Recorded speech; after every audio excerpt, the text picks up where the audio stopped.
como la actual Italia, existían distintos pueblos con legislaciones distintas a las que eran el Imperio Romano, entre las cuales había vínculos comerciales, mayormente comerciales, y existían naturalmente conflictos entre ellos, y era imposible determinar la ley aplicable en cada caso. Para esto se creó la primera estatutaria, que fue la primera escuela estatutaria, que fue la escuela italiana, en las cuales se dieron la tarea de buscar soluciones particulares para cada conflicto. La escuela hizo una primera clasificación que fue las leyes o estatutos favorables y los desfavorables. Los favorables eran aquellos que cedían al individuo cuando salía de su territorio, y los desfavorables eran aquellos que solo se regían en el lugar donde fueron dictados. El autor o jurista más importante de esta escuela fue Bartolo Sassoferrato, que hizo las primeras soluciones sobre contratos, bienes, sucesiones, entre otras materias. Sobre el contrato, dividió la forma y el fondo. La forma la iban a resolver con la ley que rige ese acto, y el fondo lo subdividió en efectos indirectos e indirectos. Los directos se iban a resolver por la ley del lugar donde se celebró ese contrato, y los indirectos se iban a resolver por la ley del lugar de la ejecución del contrato o la ley del foro.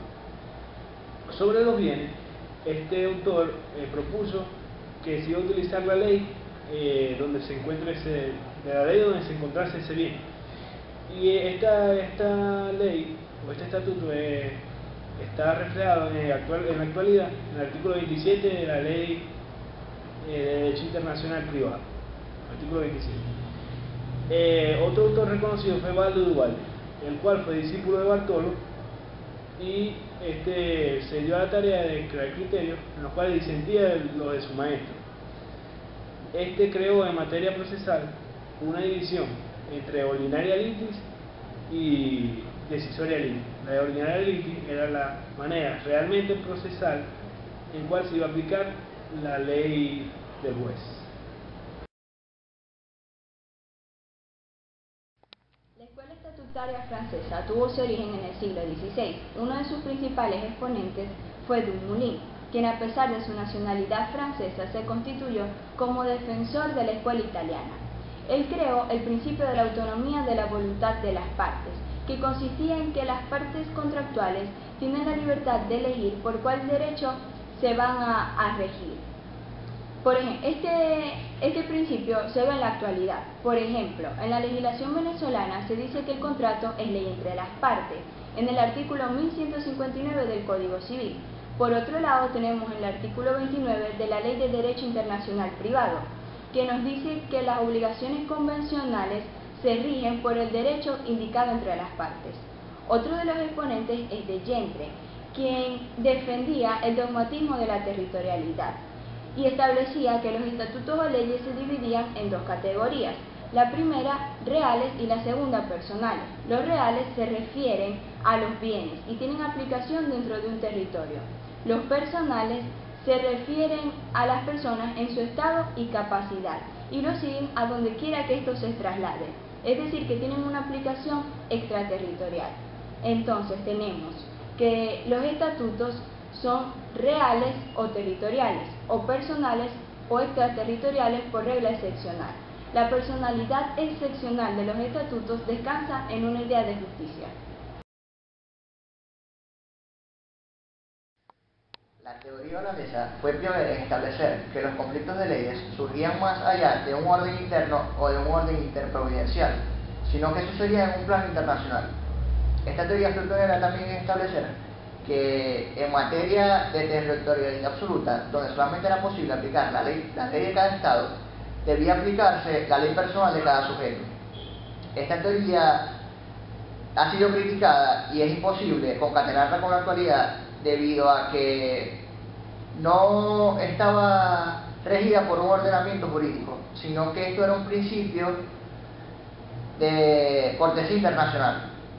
Los tres juristas más importantes de esta escuela estatutaria son Johann Boeck, Juan Boeck y Ulrich Huber.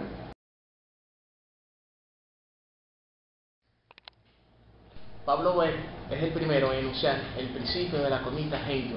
Para algunos, como acto de benevolencia por parte del juez, Para otros, este principio se basa en el interés común de todos los pueblos. Juan Boé clasifica los estatutos en personales, que se refiere a las personas, reales, que se refiere a las cosas, y mixto, que se refiere a las formas y sonoridades de los actos. Ulrich Huber sintetiza los principios en: la ley de los estados debe regir a sus súbditos y lo que se encuentre dentro de ese territorio, pero no tiene una fuerza fuera de ese territorio. Se consideran súbditos todos los que habitan dentro de un territorio. Igualmente, estos autores o los jefes de estado, por cortesía, podrían permitir la aplicación dentro de su territorio del derecho extranjero. Ya en esta escuela anglosajona, la doctrina de derecho internacional privado que aplica Inglaterra y Estados Unidos y que inspira la jurisprudencia de los tribunales de ambos países en materia de conflictos de leyes. Esto no es más que la escuela estatutaria holandesa del siglo XVII, que aplica como principio fundamental la territorialidad absoluta de las leyes, que se aplica para los habitantes de un territorio y que no tiene fuerza más allá de sus fronteras. Ahora bien, el derecho internacional privado que estaba en boga para la época era la francesa y la holandesa. Inglaterra optó por la holandesa debido a los siguientes motivos. Primero, por la proximidad geográfica que tenían ambos países y que hacía que mantuvieran las relaciones comerciales muy intensas. Segundo, por la unión política que se daba en los tiempos de Guillermo III. Y por último, tenemos el espíritu feudal que tenía la doctrina holandesa y que estaba muy de acuerdo con el derecho de los ingleses.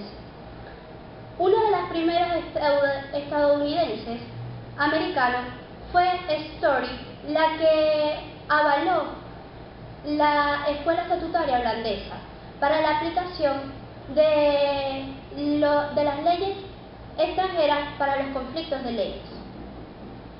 Hoy día, la escuela holandesa y la escuela anglosajona es criticada por las mismas razones. Primero, por el concepto de la cortesía internacional, que es muy vago e incierto y que no tiene nada de jurídico y que da paso a la arbitrariedad judicial. La escuela alemana se denomina actualmente como sistemas alemanes, que es un conjunto de teorías dadas por varios juristas alemanes en el siglo XIX. Este siglo fue muy importante para el derecho internacional privado, ya que aquí se abandona la doctrina estatutaria y se crea el movimiento de los sistemas de solución de conflictos de ley. Sus principales exponentes fueron Savigny, Saccheri y Walker. Todos ellos, con excepción de Savigny, decían que se tenía que aplicar el primer término de la Lex Fori, o sea, la ley nacional del juez con conocimiento del litigio, con excepciones de cuándo tenía que ser aplicada la ley extranjera o no. Pero en la teoría de Savigny, él exponía que no se tenía que aplicar exclusivamente la Lex Fori, sino que se debía aplicar la ley que estuviera más acorde a la solución al conflicto, ya fuera nacional o extranjera. La teoría de Savigny fue muy importante por su originalidad y por el acojo jurídico que le dieron. En la doctrina de él también, se daba la idea general de que prevalecía el domicilio por sobre la nacionalidad y el territorio para la solución de los conflictos. Él también decía que había un derecho del hombre, que se creaba cuando las relaciones jurídicas que el hombre tenía.